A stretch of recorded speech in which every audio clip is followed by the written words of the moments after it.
Hello दोस्तों, स्वागत है आपका अपना YouTube channel Black Book Race में। ये है ईडीएम ओडब्ल्यूएस का सॉरी ये है ओडब्ल्यूएस का पार्ट पार्ट 15 वीडियो। ठीक है, और इससे पहले हम करवा भी चुके हैं। ये क्वेश्चन नंबर जब आप लोग 20 किए होंगे, 20 करवा दिए थे। ठीक है, जब आप पार्ट 14 वीडियो किए होंगे तो उसमें हम करवाए थे एक वर्ड मीनिंग प्रोडिगी था। प्रोडिगी यानी प्रो मतलब एक्सपर्ट, क्या बताए थे? एक्सपर्ट। एक्सपर्ट जो एक्सपर्ट हो। डिग, इसको याद रखे थे हम लोग, डिग से, DIG, डिग से यानी मतलब खोदने में, है ना, खोदने में यानी कि जो आदमी खोदने में क्या हो, एक्सपर्ट हो, मतलब विलक्षण प्रतिभा का मतलब क्या हो गया? विलक्षण प्रतिभा का। अब मान लो एक आदमी कोई चीजों में एक्सपर्ट हो जाना, क्या हो जाना? एक्सपर्ट हो जाना, तो उसकी क्या होती है? उसकी आदतें बिल्कुल अलग हो जाती है और लोगों से, हो जाती है ना।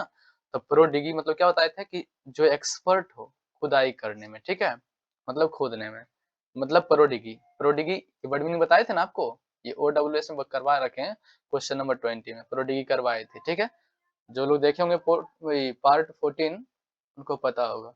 आइए, ये पार्ट 15 और क्वेश्चन नंबर 21 को देखते हैं। 110 कैसे स्क्वायर रखेंगे? 110 से याद रखेंगे। कैसे याद रखेंगे? 110 इस मतलब चाहे आप 110 है ना लिखा हुआ, तो इसको हम पढ़ेंगे 110। क्या पढ़ेंगे? 110। EXO से पढ़ लेंगे 100 और DUS को पढ़ लेंगे 10। ठीक है, 110 110।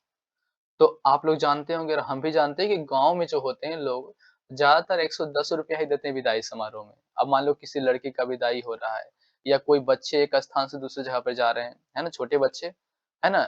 इस तरीके से तो हम लोग क्या करते हैं, उनको कुछ रुपया उनके हाथ में देते हैं, है ना? कि ले बाबू बिस्किट खा लेना, चॉकलेट खा लेना, ऐसा बोलते हैं कि नहीं? बोलते हैं हम लोग। तो 110 रुपया या विदाई समारोह में भी हम लोग क्या करते हैं, 110 रुपया देना ही ज़्यादा मतलब अच्छा मानते हैं। ठीक है? 100 नहीं बल्कि 101 रुपया या 110 रुपया ऐसे। तो मान लो 110 रुपया में 101 10 रुपया, 110 रुपया यानी कि विदाई समारोह में लोग क्या करते हैं? 110 रुपया देते हैं। ठीक है? इसका मतलब क्या हो गया? विदाई।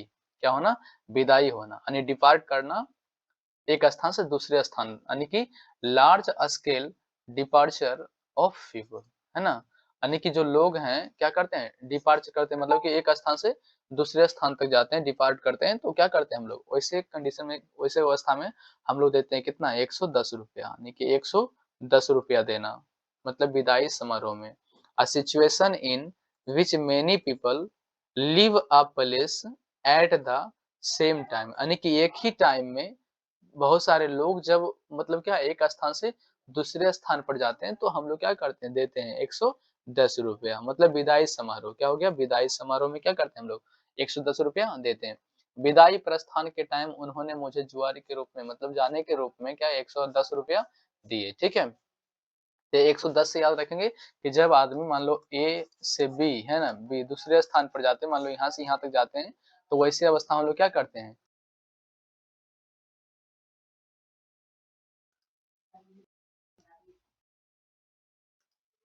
तो ऐसे में क्या करते हैं, यानी कि जब एक स्थान से दूसरे स्थान पर जाते हैं, तो ऐसे मतलब उस स्थिति में क्या करते हैं लोग? विदाई के रूप में कुछ पैसे देते हैं। 110 रुपये हम लोग कैसे याद रखे थे? 110 110 यानी कि 110 रुपया देते हैं। ठीक है, तो मीनिंग याद रहेगा 110 से। ठीक है, आते हैं क्वेश्चन नंबर 22 पर। होनोररी, इसको याद रखेंगे ऑनर से। क्या याद रखेंगे? ऑनर से, HONO, ऑनर से, है ना, ऑनर। अब ऑनर मान लो HONOR, है ना, HONOR, इसको याद रखेंगे ऑनर। क्या याद रखेंगे? ऑनर से। ठीक है, HONOR से याद रखेंगे ऑनर। ठीक है, ARY अरे, है ना, अरे। अरे ऑनर तो इतना अच्छा होता है ऑनर। ऑनर का ऑनर जो होते हैं इतने अच्छे होते हैं कि वो लोगों को वेतन देते हैं, लेकिन खुद वेतन नहीं लेते हैं, क्योंकि उनका शॉप उनका होता है ना, उनका शॉप उनका होता है ना।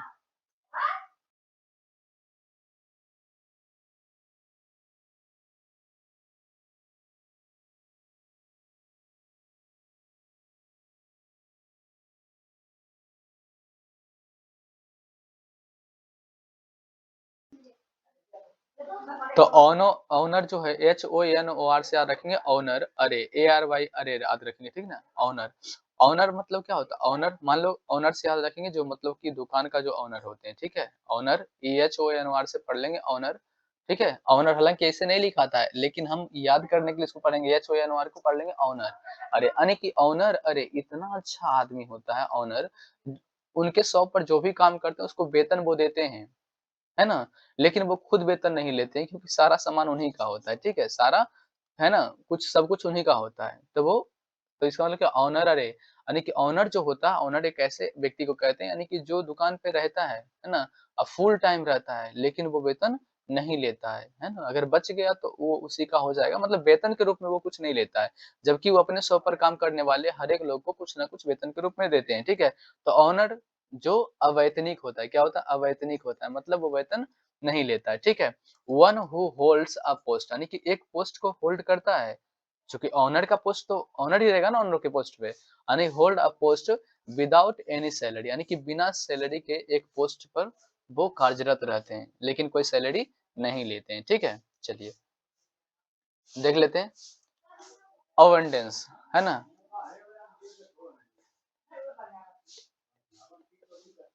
अवेंडेंट, ABUNDANC, है ना। अवेंडेंस को याद रखेंगे, अवेंडेंस से याद रखेंगे, ए मीन्स एक, ए मीन्स एक, अब BUND पढ़ लेंगे बूंद, क्या पढ़ लेंगे? बूंद, है ना।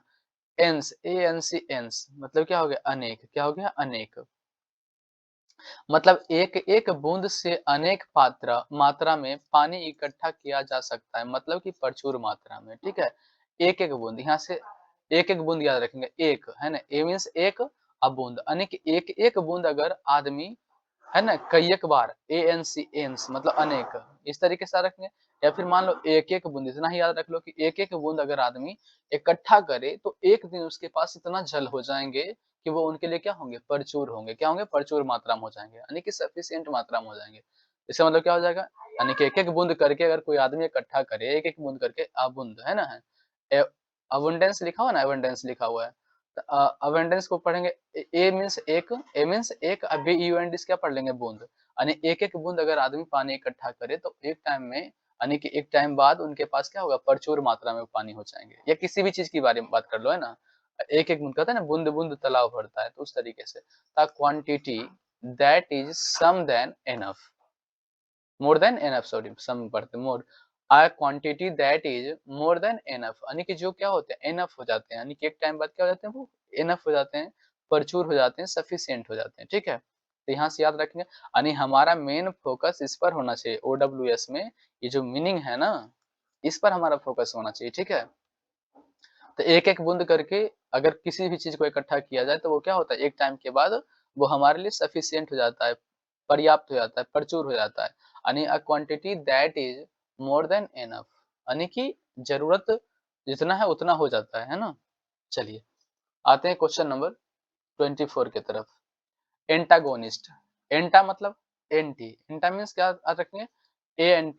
एंटागोनिस्ट, ठीक है। तो यहाँ से एंटा से ही याद रख लेंगे एंटी, यानी कि एंटी, एंटी मीन्स क्या होता है? जो हमारे शत्रु होते हैं, a person who opposes another, another, है ना।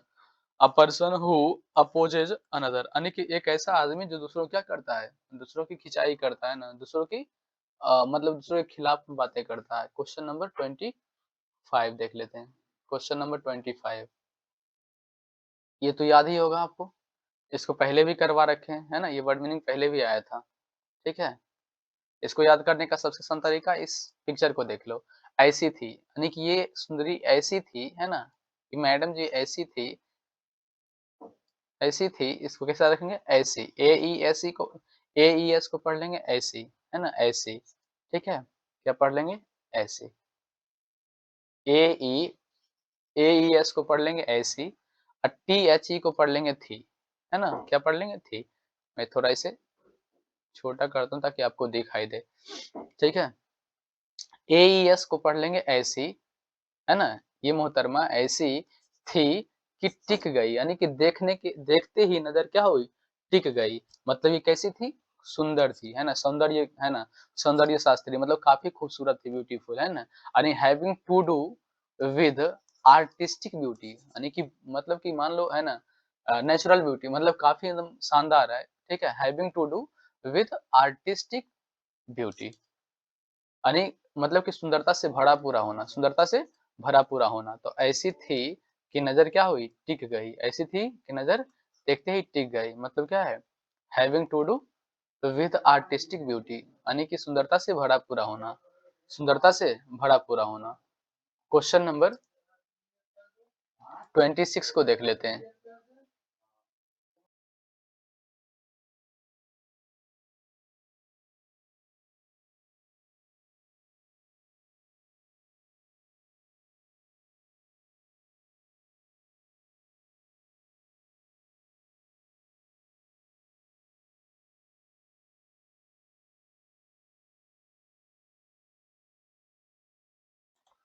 चलिए, ये हमारा क्वेश्चन नंबर 26 को देख लेते हैं। क्वेश्चन नंबर 26 को देखते हैं और इस वर्ड मीनिंग को हम लोग सेनो एंटो में भी किए थे, है ना? सेनो एंटो में भी हम किए थे और ओडब्ल्यूएस में सेम मीनिंग वर्ड मीनिंग आया, तो देख लेते हैं हम लोग, है ना? इंडिस्पेंसरी,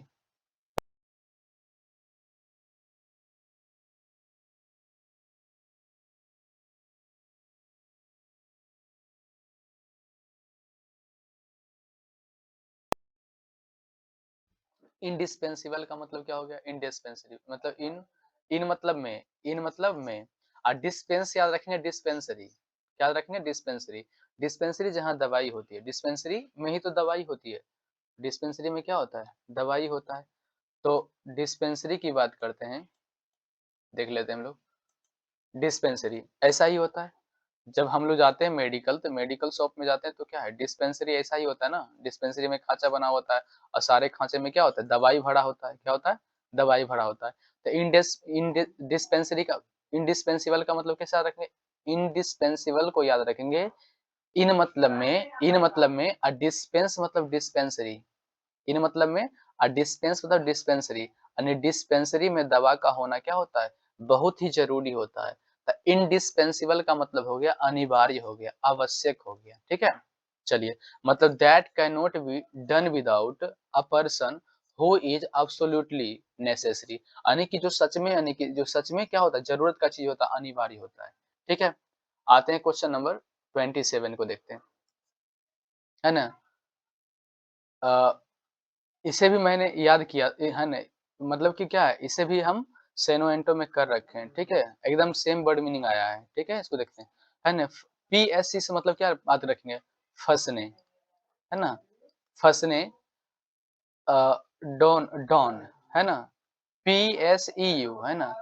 पीएसईयू को याद रखेंगे फंसने, और डीयूएन मतलब क्या याद रखे थे? डॉन, डॉन, है ना? नेम, एनवाई से नेम, यानी कि फंसने, पीएसयू से मतलब फंसने के डर से जो डॉन होता है वो अपना एनवाईएम से नाम, मतलब कि पीएसईयू को पढ़ लेंगे फंसने, और डीओएन से पढ़ लेंगे डॉन, और एनवाईएम से फिर पढ़ लेंगे क्या? नाम, यानी कि फंसने के डर से जो होता है डॉन लोग अपने नाम को क्या करते हैं? चेंज करके रखते हैं, अपने नाम को रखते हैं चेंज करके, ठीक है? इस तरीके से मैंने इसको करवाया था, ठीक है? यानी कि पीएसईयू मतलब फंसने के डर से जो डॉन होते हैं वो अपने नाम को क्या करते हैं? चेंज करके रखते हैं ना, मतलब an imaginary name assumed by an author for disguise, है ना? यानी डिसगाइज के लिए, डिसगाइज करके रखता है ना, यानी कि मतलब कि रिवील ना हो, नाम जो है उसका रिवील ना हो, इसके लिए क्या करता है? वो अपने नाम को जो है ऑथर डिसगाइज करके रखते हैं ना, यानी कि एन इमेजिनरी नेम, यानी कि इसका मतलब क्या हो गया? इमेजिनरी नेम, यानी कि फंसने के डर से जो डॉन होते हैं वो अपने नाम को क्या करते हैं? अपने नाम को जो है मतलब कि बदल के रखते हैं, मतलब एक इमेजिनरी नेम रखते हैं, ठीक है? चलिए क्वेश्चन नंबर देख लेते हैं 28 को, है ना? मरने को जो तैयार रहता है, एम ए आर से जो मरने के लिए, टी आर वाई से मतलब टी वाई आर से तैयार, यानी जो मरने के लिए तैयार होते हैं, है ना? हमारे बॉर्डर पर जो सैनिक होते हैं ये भी हम सैनो एंटो में करवा रखे हैं, ठीक है? और जो सैनो एंटो में करवा रखे हैं इसलिए हम टाइम नहीं दे रहे हैं, ठीक है? जो मरने को तैयार रहता है बॉर्डर पर, है ना? वो क्या होते हैं? हमारे शहीद होते हैं, जवान होते हैं, है ना? जो मरने को तैयार रहते हैं हमेशा, ठीक है?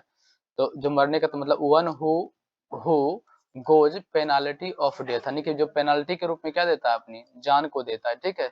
जो मरने को तैयार रहे, जो मरने को तैयार रहे, तो हमारे जो मतलब जवान होते हैं वो कई, मतलब हमारे कई जवान शहीद होते हैं अपने देश की रक्षा और सुरक्षा के लिए, ठीक है? तो शहीद हो गया, जो मरने को तैयार रहे, है ना?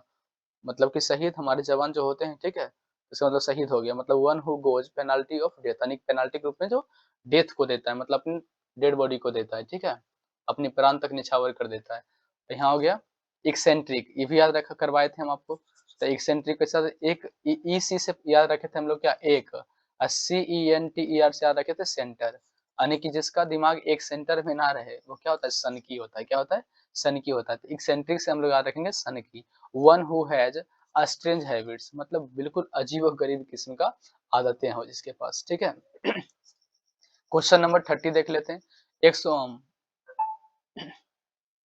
अब मान लीजिए एक सी है ना, AXI से एक सी ओम, यानी एक सी स्वर में जो ओम नाम का जाप करता है, वो किसी से पूछ कर नहीं करता है, वो अपनी स्वयं सिद्धि के लिए करता है। वो इस बात को मानते कि भगवान की प्रार्थना यही है, ओम नाम का ही प्रार्थना भगवान के लिए है, और मैं इसे करूँगा तो मैं खुद स्वयं सिद्ध हो जाऊँगा, इस तरीके से। यानी कोई प्रमाण की ज़रूरत इसे नहीं होता है। यानी एक सी स्वर में जो ओम नाम का जाप करता है, वो स्वयं सिद्धि के लिए करता है ना? ना तो वो किसी से प्रमाण माँगता है, ना ही साधु-संतों से कुछ पूछता है इसके विषय में। वो खुद उसकी खुद की विचार होती है कि ओम नाम में भगवान वास करते हैं, तो ओम की जाप करता है वो एक सी स्वर में, है ना? तो एक सी स्वर में ओम नाम का जाप करना मतलब स्वयं सिद्धि को प्राप्त करना।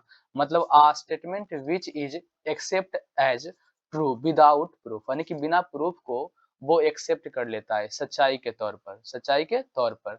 यानी एक्सेप्टेड एज ट्रू, यानी कि वो सच्चाई के रूप में वो उस बातों को मान लेता है कि ओम नाम में भगवान वास करते हैं, ठीक है?